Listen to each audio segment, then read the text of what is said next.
pertanyaan, bagaimana nih kita jadi anak muda di akhir zaman biar selamat daripada fitnah akhir zaman yang ada, dan juga tips mungkin mencari seorang guru, karena terkadang ada pendapat guru A seperti ini, guru B seperti ini. Jadi guru yang harus dijadikan panduan itu guru yang seperti apa? Ya, baik sekali ya ditanyakan sekarang. Jadi memang yang namanya istiqomah dengan syariah dan thariqah itu tidak mudah. Kuncinya itu kan iman itu kan harus diistiqomahkan. Sehingga Allah Ta'ala firman, innal ladzina qalu rabbunallah tsumastaqamu tatanazzalu alaihim malaikatu an la takhafu wa la tahzanu wa absyiru bil jannati allati kuntum tu'adun. Jadi kunci suksesnya itu istiqomah gitu loh. Tapi istiqomah terkait dengan sebuah syariah ataupun thariqah tertentu dengan hidupnya kita di zaman yang penuh dengan era globalisasi ya, yang kita itu bisa mendapatkan info itu dengan mudahnya, sehingga kadang-kadang kita tidak bisa menyaringnya. Ya mungkin seperti saya bisa menyaring, ini bukan mazhab kita, ini mazhab yang lainnya, ini bukan thariqah kita, ini thariqah yang lainnya, karena saya belajar. Tapi bagi mereka anak-anak muda sekarang ini, ya mereka itu tidak tahu. Bahkan mereka itu kalau ketika mereka tidak tahu dengan terkait dengan agama, Allah sudah perintahkan bertanya, bukan mencari. Bertanya. Nah, dia bertanya kepada seseorang, bukan mencari tahu. Kalau mencari tahu itu maka itu bukan bertanya. Mencari tahu itu bisa jadi buka Google. Akhirnya belajarnya kepada Mbah Google. Akhirnya yang keluar itu, mohon maaf, kita itu kurang aktif dalam menulis, itu kurang aktif NU ini, ya. Sehingga apa? Kalau kita tulis hukum apa saja terkait dengan fikih, kita tulis hukum begini-begini, itu kebanyakan keluar dari mereka. Yang bukan mazhab kita. Gitu. Nah, itu bahayanya kalau kita itu mencari tahu. Nah, di sini Allah Ta'ala memberikan sebuah konsep. Ketika kita tidak tahu, maka hendaknya kita fas'alu ahla zikri in kuntum la ta'lamun. Oleh karenanya, program ngopi ini itu adalah program yang sangat bagus untuk melek agama. Jadi supaya kita tidak bodoh atau tidak salah jalan. Kenapa? Karena untuk menentukan atau bertanya kepada siapa yang ahli zikir itu, siapa ahli zikir itu?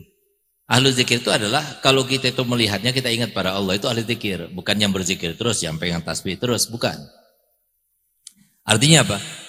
Ilmu itu ada di dalam dirinya, dibarengi dan disertai dengan pengamalan. Sehingga pengamalannya dengan akhlaknya, dengan kesehariannya, itu orang langsung dia akan ingat pada Allah kalau melihat pada dia. Nah itu, tanda-tandanya apa? Tanda-tandanya ilmunya itu bersanad. Ilmunya itu bersanad. Nah jadi sanad itu, sanad keilmuan itu dulu, itu menjadi sebuah pertimbangan nomor satu. Nah sekarang kan tidak. Sekarang orang mau belajar itu, nggak lihat sanadnya kemana. Belajarnya itu kepada siapa. Orang dulu tidak. Orang dulu itu tidak melihat kepada bagaimana isinya, bagaimana cara belajarnya, bagaimana cara mengajarnya, apakah dia itu punya inovasi-inovasi yang baru, terobosan-terobosan baru, pakai konsep yang terkini dan sebagainya. Mereka tidak melihat situ, tapi mereka itu melihat sanadnya kemana. Walaupun dia itu ngajarnya, mohon maaf seperti Mbah Mun, rahimahullah rahmatullah berat, ngajarnya itu bukan seperti kita. Ngajar harus baca kitab, ya nggak ngerti dijelaskan gini, sedikit aja penjelasannya gitu, sudah. Tapi ilmunya manfaat, ilmunya bersanad. Sanad yang kita pelajari ini, ilmu yang kita pelajari, itu bersambung sampai kepada Nabi Muhammad SAW. Melalui jalur para habaib semuanya, ada juga berjalur yang bukan kepada para habaib, seperti Imam Nawawi, Imam Ghazali, Abi Madyan, Imam Hasan Basri, itu ada yang seperti itu. Tapi ada juga yang langsung dari habaib semuanya. Nah, sehingga kalau kita belajar pada habaib, berarti seperti kalian belajar pada novel, berarti novel abah kalian. Berarti gurunya Habib Novel itu adalah guru kalian. Dan guru-gurunya, guru-guru kalian terus sampai kepada Nabi Muhammad SAW. Ah, ini ilmu yang bersanad namanya. Ilmu yang bermanfaat itu adalah ilmu yang ada sanadnya. Jadi, dari mana kamu belajar? Saya belajar pada Habib Segaf. Habib Segaf belajar dari mana? Habib Zaim Smith. Habib Zaim Smith belajar dari mana? Habib Muhammad bin Habib. Habib Muhammad bin Habib belajar mana? Itu ada terus. Sampai Habib Ali Habsyi, Sayyidul Maulid, Habibullah Haddad, Sayyidul Ratib, sampai pada Sayyid Faqih Muqaddam. Itu ada. Jadi, an alim. Tapi kalau kita belajar, mohon maaf, di dalam perguruan tinggi, alma mater, pendidikan tinggi sekarang ini, kalau kita ditanya, siapa dosennya fulan? Di mana kau belajar? Ya, di di UIN. Nah, ini ijazahnya selesai sudah.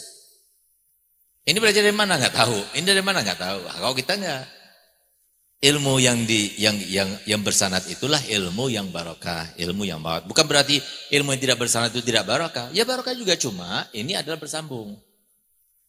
Yang penuh dengan nadroh gitu.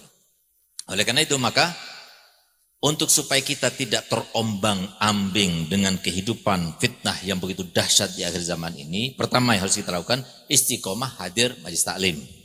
Ya, istiqomah itu paling tidak 1 minggu 2 kali atau 3 kali, minim 2 kali. Kalau kita tidak mau goyang akidah kita ketika kita menghadapi fitnah akhir zaman.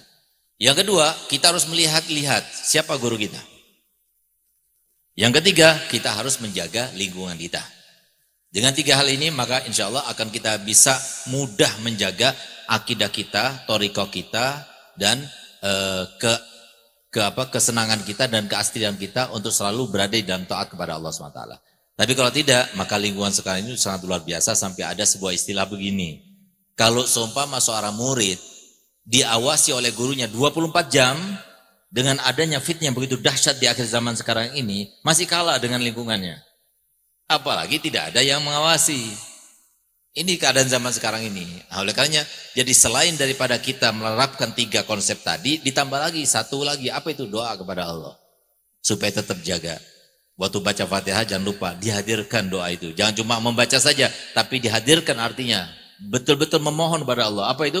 Ihdinas siratal mustaqim, siratal ladzina an'amta alaihim ghairil maghdubi alaihim waladdallin. Jadi taufik itu hanya 1 yang mempunyai. Yang mempunyai hak memberikan itu hanya 1. Siapa dia? Allah. Rasulullah nggak bisa memberi. Ulama nggak bisa memberi. Mereka itu hanya memberi petunjuk. Kalau berbarengan dengan hidayah, maka dia akan dapat. Kalau tidak berbarengan, dia tidak dapat. Oleh karenanya 3 ini benar-benar diterapkan ya. Untuk keluarga kita, saudara kita, anak keturunan kita yang nggak nyantren, paling nggak terapkan 3 hal tadi.